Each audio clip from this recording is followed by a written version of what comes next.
everyone, it's Robin, Arts Island Crafts, and welcome to my studio. Today I'm going to show you how to make this uneven or unbalanced log cabin block.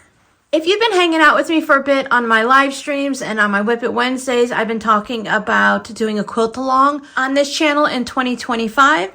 In my Patreon group, the first Sunday of the month, we work on a quilt along project together. So I thought it would be fun to carry that over here onto the main YouTube channel and do it on the first Saturday or first live stream each month in 2025.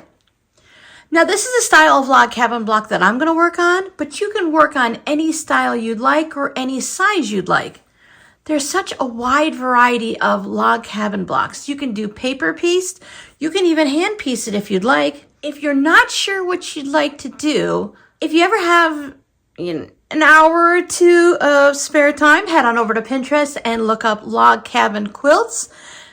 I say an hour or two because every time I get on Pinterest, I'm there for an hour or two. But you can see the large variety that there's available for you to do. And if you want, you can kind of just make up your own as you go. So let me show you how I made this one. So these are my Scrappy stripe bins that I'm going to start working from for my uneven log cabins.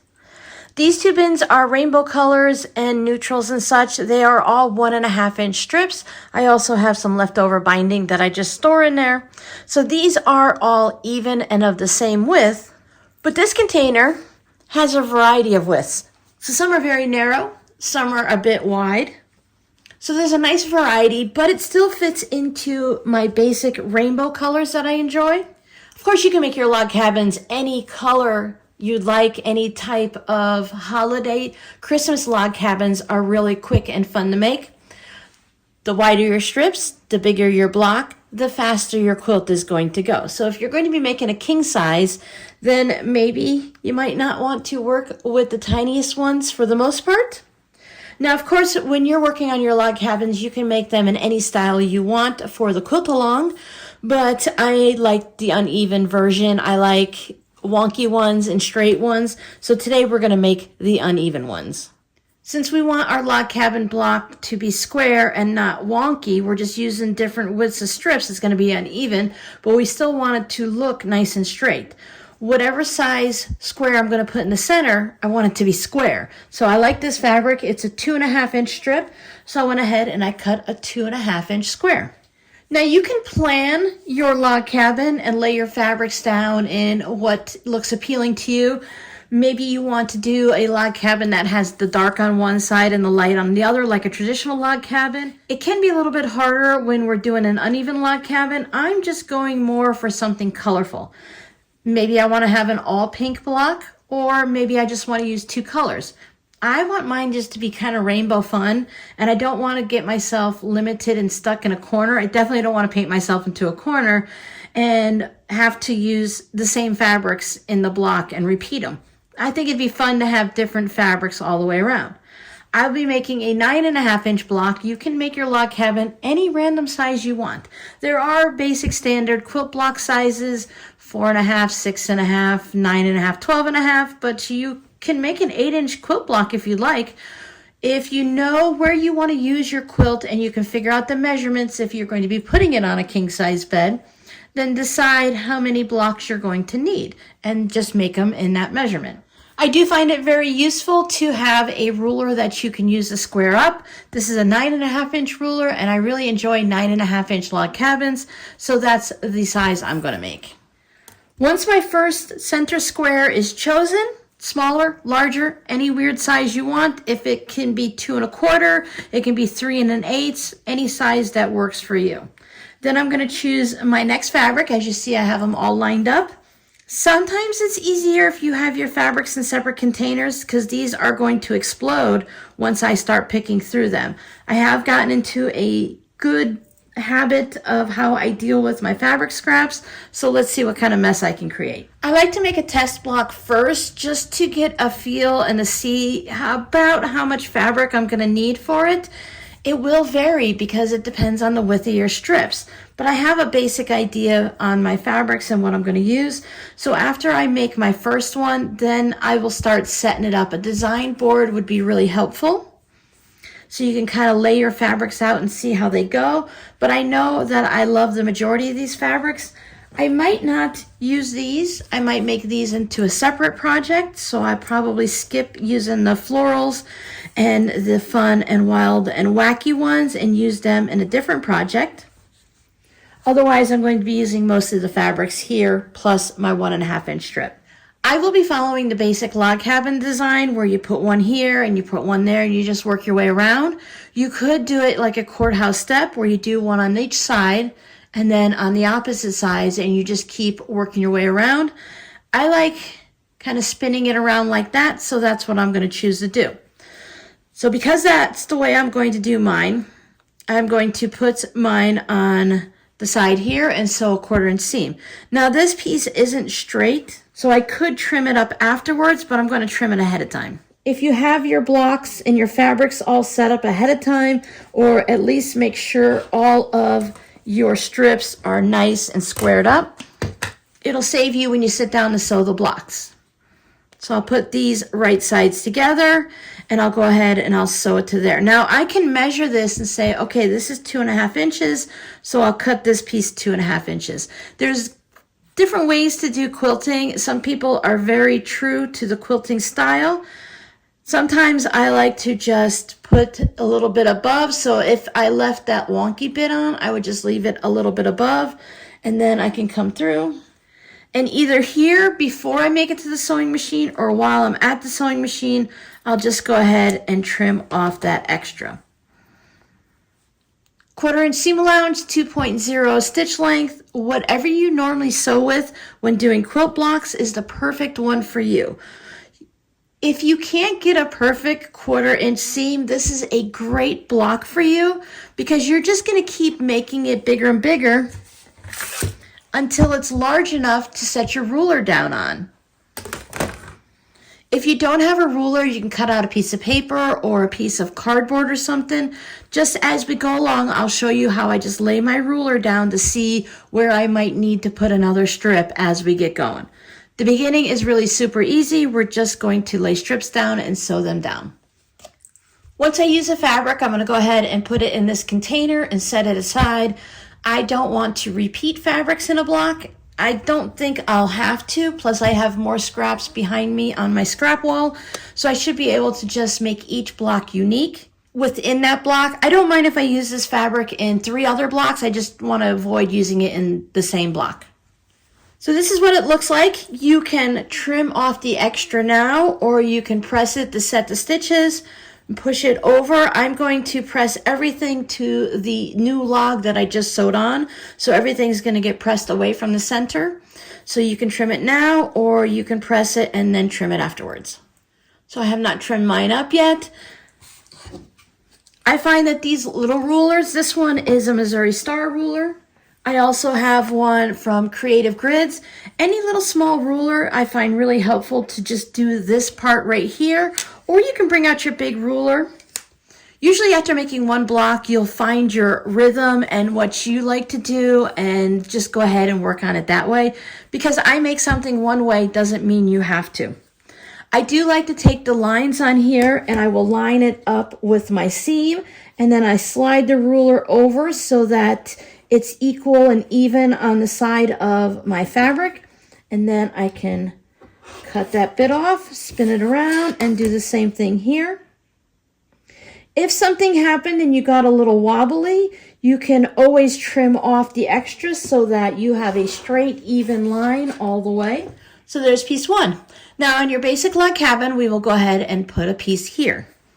You'll learn real quick on your first block if you want to use any narrow strips or you want to stick with the wider ones based on how long it takes you to sew the block. This is one of those things that I find it's fun to just sew when you have a few minutes in the morning or at the end of the day when you're done sewing.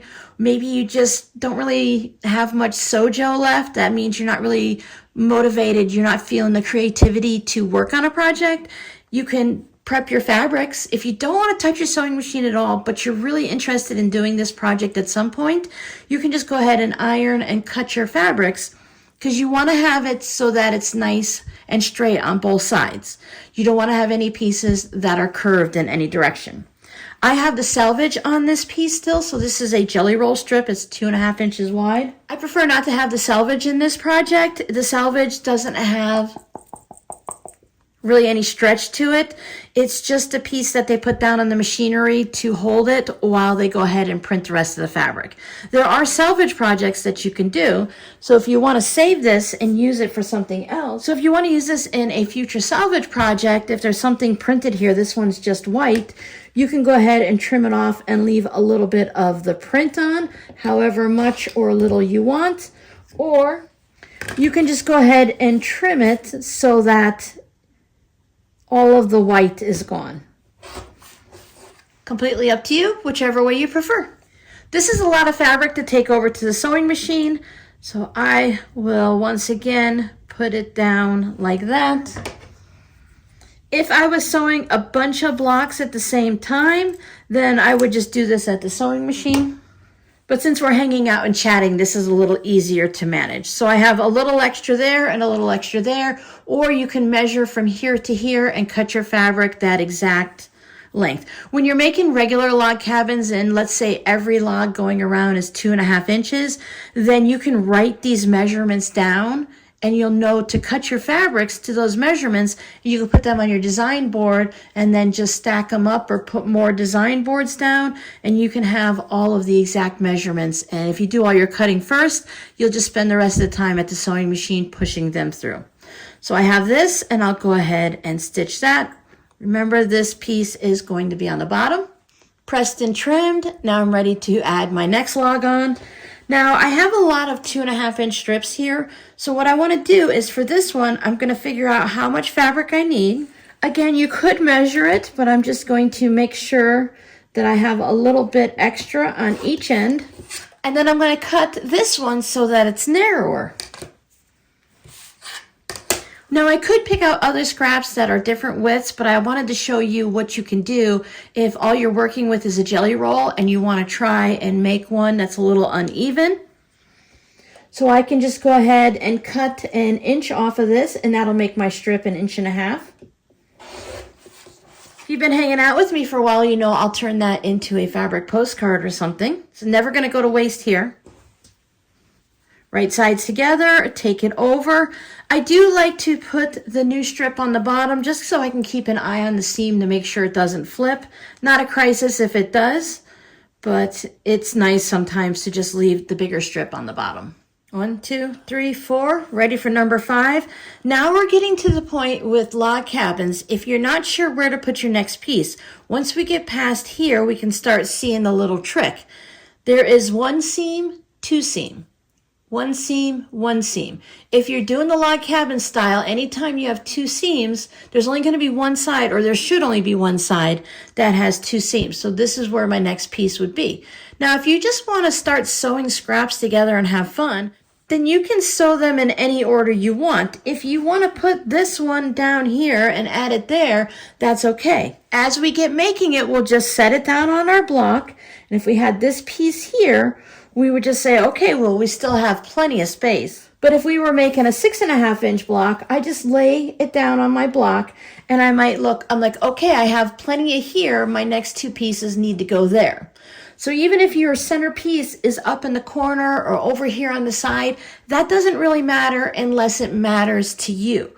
I like it when it's a little, again, off kilter. I don't need it to be perfectly even. So maybe I might want to add this somewhere else. But for this block, I'm going to go ahead and add it to the top just so you can see. Can you see my mistake? I added it with 1 seam, so now I have 3 seams there. So this piece should have been there. Now I could just go ahead and take this off, use a seam ripper and re-sew it there. But because I'm not too worried about it, I'm just going to go ahead and add a purple piece up at the top. I have this fun fabric, so I'll take this over to my sewing machine. I'll add that onto there, and then I'll come back and press everything open and show it to you. Now my official next piece could go here, but since I'm a little off balance, I can always add one here and just keep working around. Maybe you look at this and you're like, oh, that's just a little bit too wide for my project. You can take a ruler. Once again, I'm going to line it up with the seams, and I'm going to make sure everything is even, and maybe I just want to take a smidge off of this side. You can do that when you're working on this type of a project too.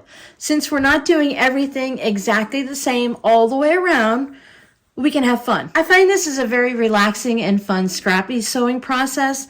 I can just pull from my pile and just add something on wherever I want. So this piece happens to be 1.5 inches, so I'm going to add that on right there. Just make sure the salvage is past my block. You can put pins and clips in if you want. That's totally allowed. I just like to go ahead and sew it like this. Since I'm not working to an exact block size, I'm just going to keep building it until I reach the size I want. So I'll just go ahead and add that on and not worry about putting any clips or pins in. And I'll trim it at the sewing machine. Now, for those of you that have been hanging out with me for a while, this is nothing really new to you. You see me do this all the time because this is my favorite way to sew scraps, whether it's for a zipper pouch or it's a quilt block. Now, let's say you're making a 12.5-inch block and you don't want to get too wild and crazy. You want to make sure things stay as under control as you can keep them. I might want to put my 6.5-inch ruler down and just see where I stand.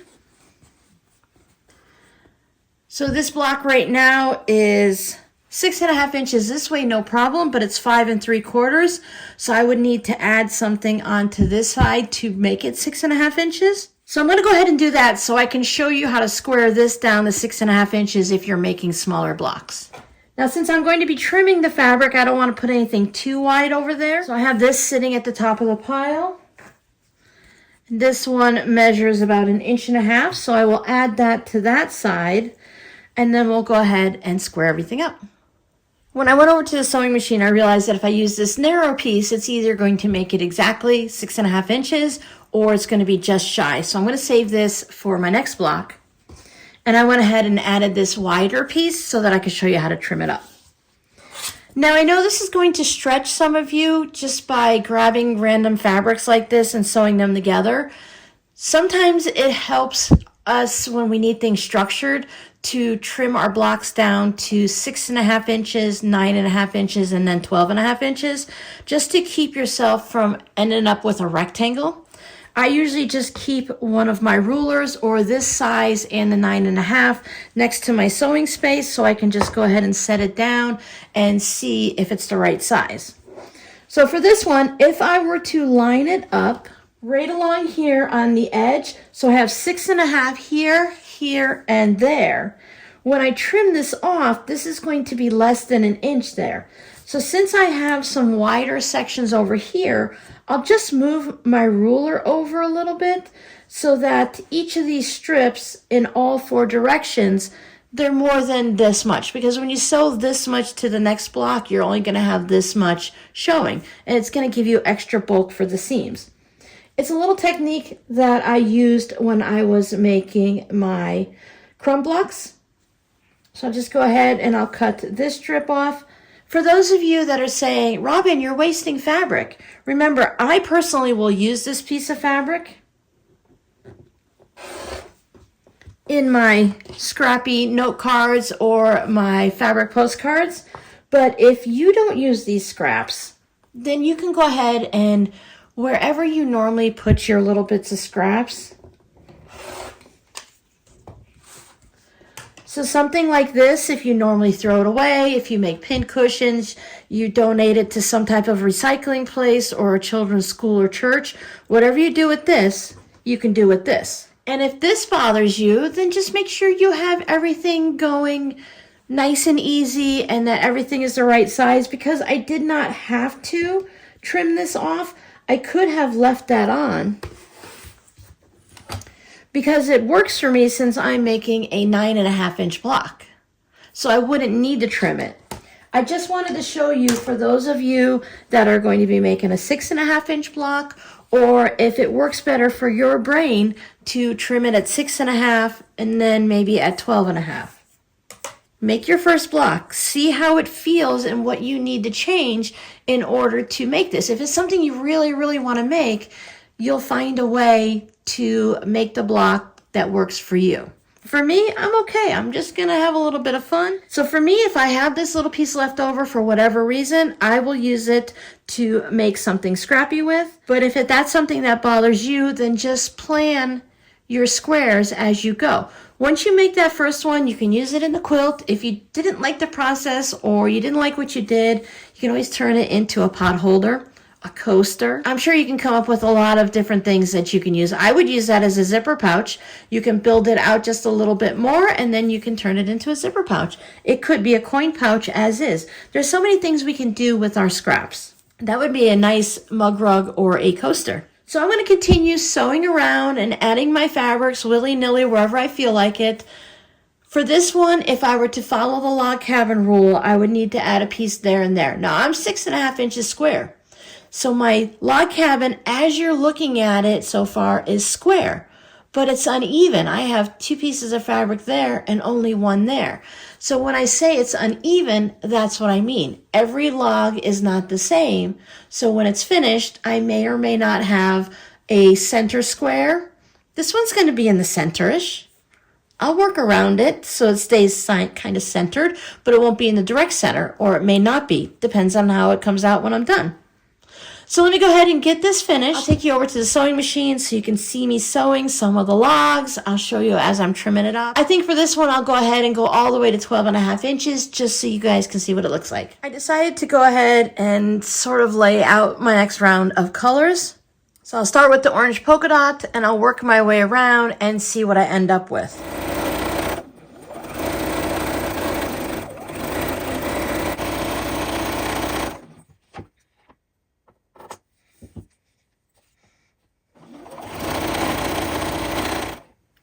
I noticed that when I put the red on, I have 1, 2, 3, and I still only have 1. So I'm going to skip up to here. This one has the 2 seams anyway.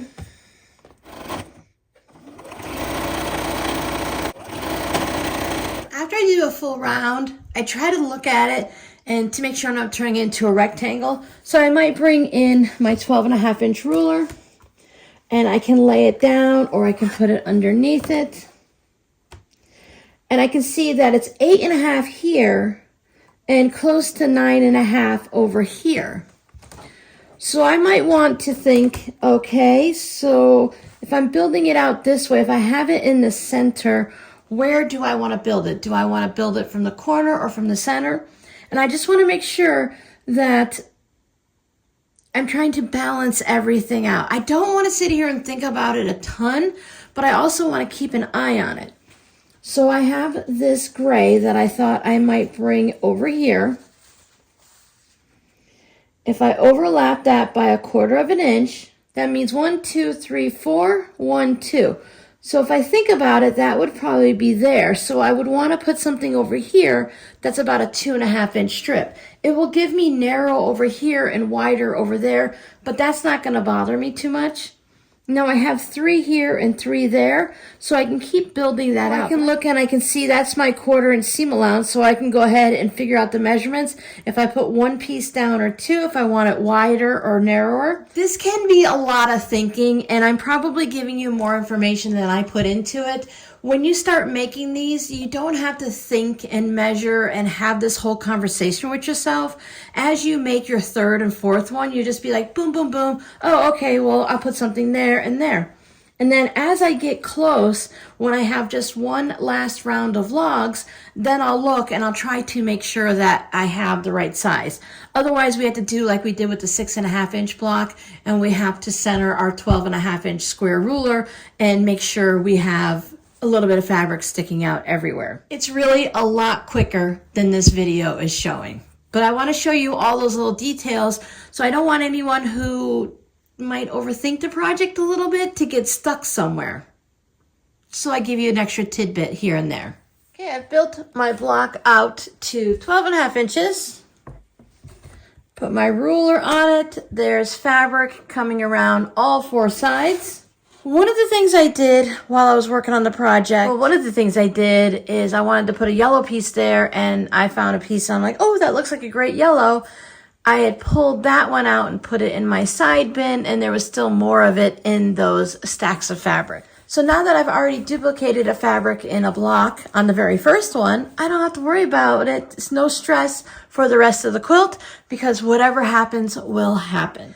I'm not too sure if I like the grays in the blocks with all of the colors. It seems to like chop the block a little bit, like this is a block and then the rest is on there. So I might not put any strong grays with a gray background into the rest of my blocks. This one block is going to blend in, and when I get to the point of putting my quilt together, if it still sticks out like a sore thumb, I'll just make another block and this can become a hot pad. I'm not going to waste my time or fabric and not use a block. I think we could probably call this an uneven or unbalanced log cabin, because when we look at it, we have narrower strips and wider strips plus this weird grayness going on. So it kind of looks like the block is a little off center, which it probably is. Because if we put the corner of the square right there, it's 7.5 inches here and 6.25 inches there. So it's not even. And that's okay. That's what I wanted. I wanted everything to look nice and straight, but I didn't want it to be a perfect log cabin. I wanted fun and funky.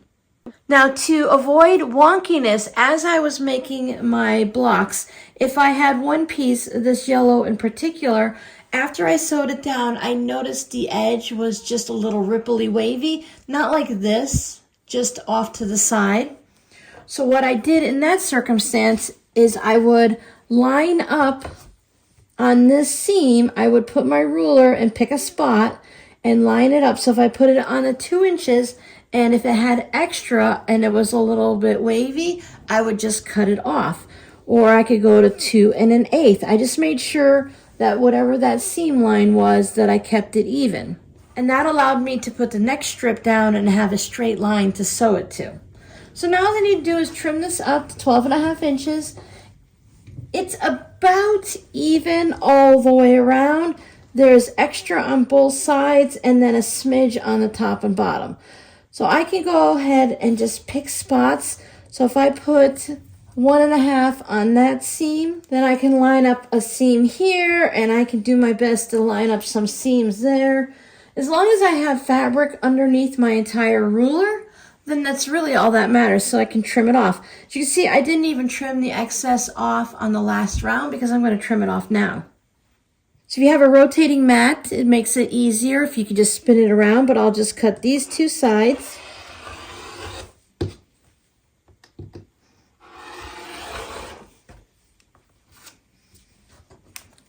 Spin my block.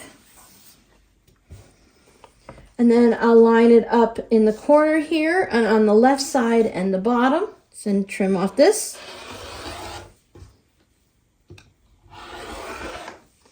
And trim the top. So there's my off center, off balance, uneven log cabin block, just using some fun scraps that were shared with me. Using this method, you can see that my center didn't stay centered. If you want it to stay centered, pay attention as you're adding the logs. Now remember, I got a little off when I added that one log and that just kind of messed me up all the way through. But if you add a skinny log here and a fat log here, on the next round, add a wider log here and a narrower log there, and that'll help you expand out without getting wobbly from either end. That's kind of my preference. Again, I got a little bit off and it's going to be fine. It's going to work great with all of the rest of my blocks once I ever make them, but we'll be making them during the live streams in 2025. We'll probably do it on the first Saturday of each month, work on these log cabin blocks together.